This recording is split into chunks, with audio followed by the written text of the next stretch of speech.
नमस्कार, प्रदेश एक्सप्रेस में आपका स्वागत है। मैं हूं आपके साथ अंकिता और आइए अब खबरें देखते हैं विस्तार से। मध्य प्रदेश में सरकार राज्य के 40% जंगलों को निजी हाथों में देने की तैयारी कर रही है। इसके लिए वन विभाग की तरफ से जमीनों की जानकारी मांगी गई है। दरअसल सरकार वनों की स्थिति को सुधारने के लिए 40% वन क्षेत्र को पब्लिक प्राइवेट पार्टनरशिप मॉडल के तहत निजी कंपनियों को देने की योजना बना रही है। हालांकि आदिवासी संगठन सरकार के इस फैसले के विरोध में उतर गए हैं। जय आदिवासी युवा संगठन ने सरकार की इस योजना के खिलाफ आंदोलन करने की चेतावनी दी है। लव जिहाद को रोकने के लिए मध्य प्रदेश सरकार के नए एक्ट का ड्राफ्ट लगभग तैयार हो गया है। इसमें ताजा मामलों के पकड़े जाने पर 5 साल की सजा का प्रावधान तो है ही, लेकिन ऐसे विवाह यदि हो चुके हैं उन्हें रद्द करने का अधिकार भी फैमिली कोर्ट को दिया जा रहा है। मध्य प्रदेश दूसरा राज्य होगा जिसका लव जिहाद को रोकने का अपना एक्ट होगा। इससे पहले उत्तराखंड यह एक्ट बना चुका है। उत्तर प्रदेश में फिलहाल प्रक्रिया चल रही है। इंदौर में कोरोना की तीसरी लहर आ गई है। कलेक्टर मनीष सिंह ने खुद गुरुवार को इस बात को स्वीकारा है। निजी अस्पतालों में ज्यादा लोग पहुंच रहे हैं। प्रशासन हर दिन बेड उपलब्धता की जानकारी ले रहा है। अन्य जिलों के मरीज आने से भी अस्पतालों में परेशानी आ रही है। अब मरीजों को सुपर स्पेशलिटी सहित अन्य सरकारी अस्पतालों में डाइवर्ट करेंगे। इस बीच गुरुवार को 313 नए कोरोना मरीज मिले। 4 लोगों की मौत भी हुई। स्वास्थ्य विभाग का कहना है कि त्योहारों के दौरान बाजारों में भीड़ और मौसम परिवर्तन के कारण मरीज बढ़ रहे हैं। पश्चिमी विक्षोभ ने इस बार ठंड का गणित बिगाड़ दिया है। यही वजह है कि रात और दिन का तापमान लगातार सामान्य से ज्यादा बना हुआ है। 2 से 4 दिन के अंतराल पर 2 और पश्चिमी विक्षोभ आने के आसार हैं। ऐसे में अनुमान लगाया जा रहा है कि इस बार नवंबर में कड़ाके की ठंड पड़ने के आसार कम ही हैं।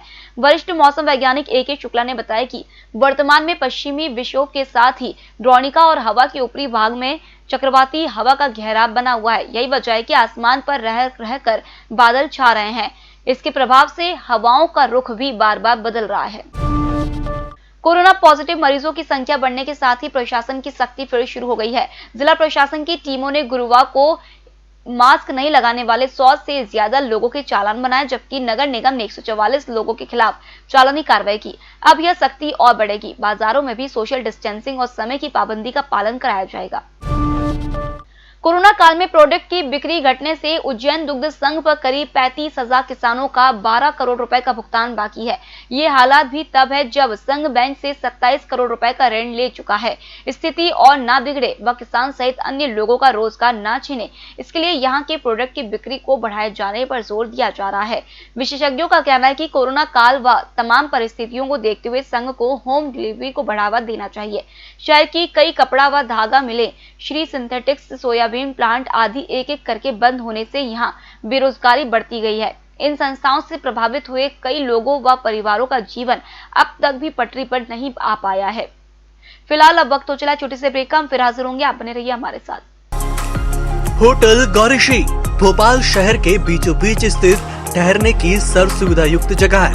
Room available in affordable prices और facilities free wifi, AC, TV, parking, security, lift, full sanitised room, toiletry kit. Hotel Gaurishri, hall number 8, Chittor complex, MP Nagar, zone 1, Bhopal. Phone number 7898128620। Break के बाद आपका फिर से स्वागत है और अब बढ़ते अगली खबर की ओर।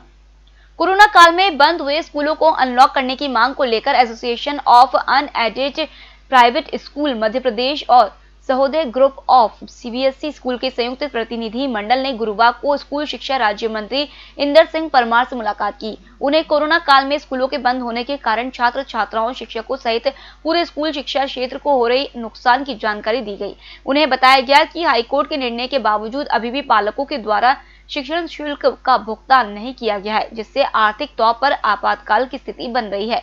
इसको लेकर मंत्री ने प्रतिनिधि मंडल को आश्वासन दिया है कि पूरे प्रदेश में कक्षा 9वीं से 12वीं की कक्षाएं जल्द ही शुरू कर दी जाएंगी।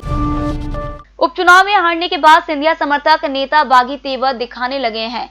पूर्व विधायक रघुराज कंसाना ने आरोप लगाया है कि सेकंड लाइन की लीडरशिप ने धोखा दिया है, जिसकी वजह से चुनाव हार गए।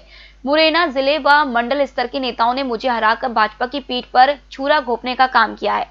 चुनाव के दौरान फोन कर करके कार्यकर्ताओं से मेरे खिलाफ काम करने को कहा गया। भोपाल में अब बाजार से लेकर किसी भी सरकारी और निजी संस्था में लोग बिना मास्क के नजर आने लगे हैं। यह स्थिति इसलिए ज्यादा चिंता में डालने वाली है क्योंकि मौसम में ठंडक बढ़ने के साथ राजधानी में कोरोना संक्रमण बढ़ने लगा है। आशंका जताई जा रही है कि ये संक्रमण की दूसरी लहर हो सकती है। असल में मार्च में शुरू हुआ कोरोना का दौर 6 महीने यानी 6 महीने तक कभी कम कभी ज्यादा होता रहा। इसके बाद त्योहारी सीजन शुरू हुआ। इसके बाद केस बढ़ने शुरू हो गए हैं। पूर्व विधायक सुरेंद्रनाथ सिंह के भाई हरेंद्र सिंह और साथियों ने गुरुवार को नगर निगम के अपर आयुक्त महताब सिंह गुर्जर पर रंगदारी दिखाई। संविदा पर कम्युनिटी ऑर्गेनाइजर के पद पर कार्यरत हरेंद्र सिंह, पवन नामदेव और अन्य ने अपर आयुक्त से कह दिया कि हम तुम्हारे बाप के नौकर नहीं है, सोशल मीडिया पर फोटो भेजने के लिए क्यों कहते हो। मध्य प्रदेश में मंत्रिमंडल विस्तार के बारे में सीएम शिवराज सिंह चौहान सही समय पर फैसला लेंगे। यह बात भाजपा नेता और राज्यसभा सदस्य ज्योतिरादित्य सिंधिया ने गुरुवार को राजा भोज एयरपोर्ट पर मीडिया से बातचीत में कही। सिंधिया केंद्रीय मंत्री नरेंद्र सिंह तोमर के साथ भोपाल पहुंचे। उपचुनाव जीत पर सिंधिया ने कहा कि मैंने पहले भी कहा है, अब भी कहता हूं कि ये जनता की जीत है। मैं अपने प्रदेश की जनता को झुककर नमन करता हूं। भोपाल में खुले में नहाना, बर्तन धोना और कपड़े धोना अब महंगा पड़ सकता है। ऐसा करने पर अब नगर निगम 1000 रुपए का स्पॉट फाइन वसूल करेगा। इस संबंध में नगर निगम कमिश्नर वीएस चौधरी कोलसानी ने आदेश जारी किए हैं। यही नहीं, सड़क और गलियों में कचरा फेंकने, सार्वजनिक स्थानों पर थूकने, खुले में पेशाब करने और खुले में शौच करने पर भी 1000 रुपए का स्पॉट फाइन वसूला किया जाएगा। स्पॉट फाइन पहले भी था, लेकिन इस बार उसे बढ़ाकर 2 गुना कर दिया गया है। अब 500 की बजाय 1000 रुपए देने होंगे। सुप्रीम कोर्ट ने पथरिया विधायक रामबाई के पति गोविंद सिंह की विभिन्न मामलों में प्राप्त जमानत को निरस्त करने प्रस्तुत की गई याचिका की 18 नवंबर को सुनवाई करते हुए मध्य प्रदेश सरकार को नोटिस जारी कर 6 सप्ताह में जवाब तलब किया है। यह याचिका हटा के स्वर्गीय देवेंद्र चौरसिया के बेटे सोमेश चौरसिया की ओर से दायर की गई थी। दरअसल हटा में वर्ष 2019 में हुए बहुचर्चित देवेंद्र चौरसिया हत्याकांड में पथरिया विधायक पति गोविंद सिंह मुख्य आरोपी थे। गोविंद सिंह पूर्व से अनेक मामलों में सजायाब थे और सभी मामलों में उच्च न्यायालय से जमानत पर हैं, जिस कारण मृतक देवेंद्र चौरसिया के पुत्र सोमेश की ओर से सुप्रीम कोर्ट में गोविंद सिंह की विभिन्न मामलों में स्वीकृत जमानत निरस्त करने याचिका दायर की गई थी। फिलहाल इस बुलेटिन में इतना ही। आप बने रहिए ईएमएस टीवी के साथ। नमस्कार।